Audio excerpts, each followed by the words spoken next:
Panya para sa ligtas na pagbiyahe naman ngayong Kapaskuhan, pinaigting ng DOH. Para sa detalye kasama natin, Idol Aaron Navelgas.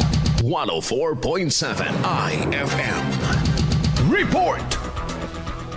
Pinaigting ng Department of Health ang kampanya para sa ligtas at malusog na pagbiyahe ngayong Kapaskuhan sa paglulunsad ng BiyaHealthy na layong maiwasan ang mga aksidente sa kalsada at mabawasan ang panganib ng pagkalat ng sakit habang dumarami ang mga biyahero. Ayon sa DOH Ilocos Center for Health Development, mahalagang unahin ng mga motorista at pasahero ang kaligtasan at kalusugan, lalo na sa inaasahang pag-uwi ng mga pamilya at pagdagsa sa mga pasyalan. Ilan sa mga paalala ng DOH para sa mga motorista ang pagsuri sa kondisyon ng sasakyan bago bumiyahe, sapat na pahinga bago ang mahabang biyahe, pag-iwas sa pag-inom ng alak, hindi paggamit ng cellphone habang nagmamaneho at mahigpit na pagsunod sa mga batas trapiko. Para naman sa mga pasahero, hinihikayat ang pagsunod sa mabuting gawi sa kalusugan tulad ng pagsusuot ng face mask sa mataong lugar, madalas na paghuhugas ng kamay at pagdadala ng tubig, merienda at basic first aid kit.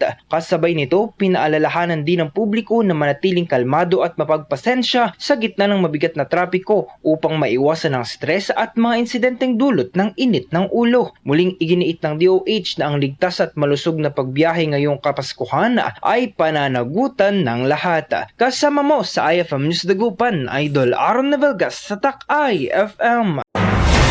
IFM News. IFM News. IFM News.